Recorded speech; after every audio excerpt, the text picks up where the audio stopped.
नमस्कार दोस्तों, मेरा नाम है सौरभ। मैं आपका स्वागत करता हूं क्वांटम दुनिया के इस स्पेशल एपिसोड में। दोस्तों, आज हम लोग बात करने वाले हैं जेम्स वेब टेलीस्कोप के बारे में।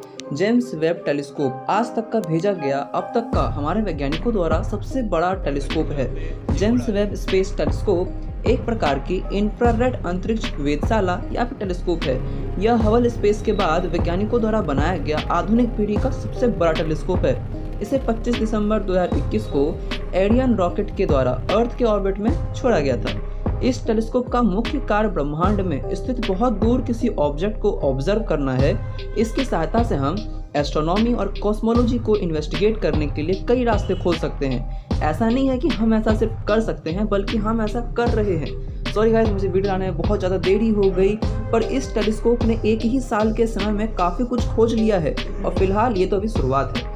इस टेलीस्कोप का मुख्य कार्य इस यूनिवर्स को इन्वेस्टिगेट करना तो है ही, साथ ही हमारे या इस संपूर्ण गैलेक्सी या आसान शब्द में कहूँ तो संपूर्ण ब्रह्मांड के इनिशियल स्टेज यानी प्रारंभिक स्थिति को पता करना भी है। जैसे सबसे पहला यानी कि फर्स्ट स्टार या formation of the first Galaxy या पोटेंशियली हैबिटेबल एक्सोप्लैनेट के कैरेक्टर का डिफाइन करना।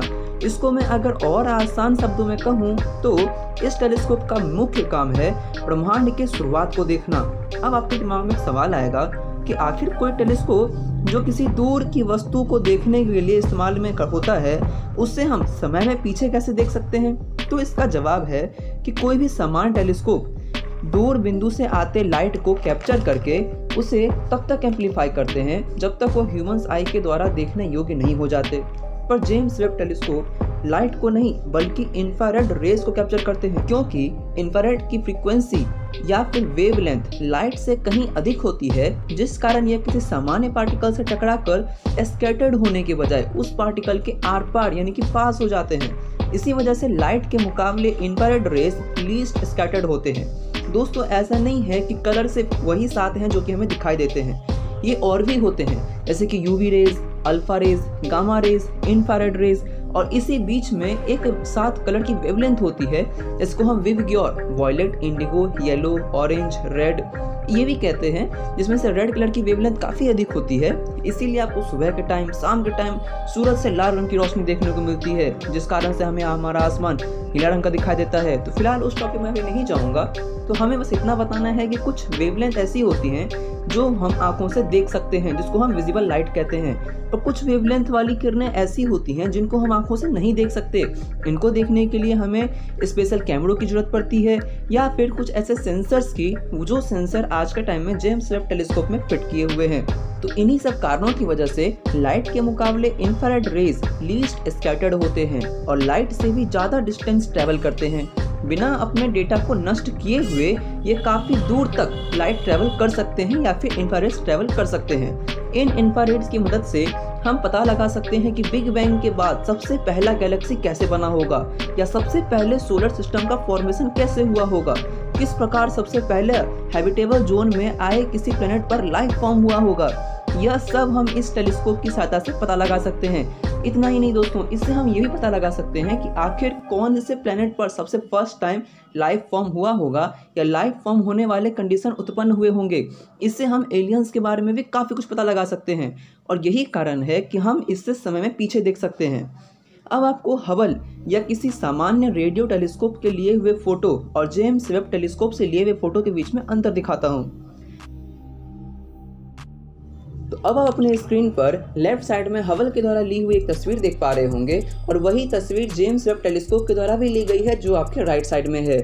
आप अगर लेफ्ट साइड में गौर से देखेंगे तो आपको दिखाई देगा कि नेबुला यानी कि डस्ट प्लेस जो पार्टिकल है उतना दूर में, जो क्लाउड है उसके उस पार की जो स्टार्स है वो हमें क्लियरली नहीं दिख पाती है। ये हमें कब पता चला? जब हमने जेम्स वेब टेलीस्कोप के द्वारा वही पिक्चर ली। अब आप दूसरे वाले फोटो में देख पा रहे हैं कि उस क्लाउड के पीछे के जो स्टार्स हैं उसकी ब्राइटनेस काफ़ी ज़्यादा है।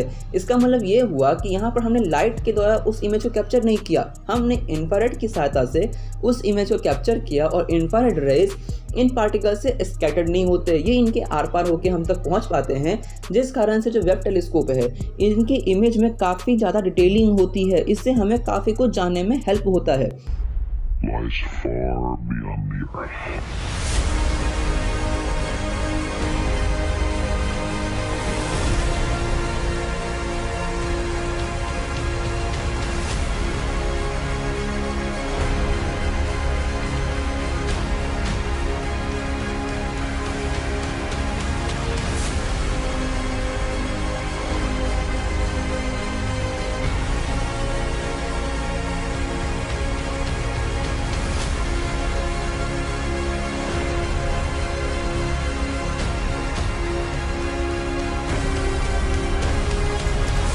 दोस्तों आज के लिए इतना ही, और इन फ्यूचर में वेब टेलीस्कोप पर आने वाले किसी भी अपडेट के लिए मैं इसके लिए वीडियो बना दूंगा, इसे के लिए घबराने की जरूरत नहीं है।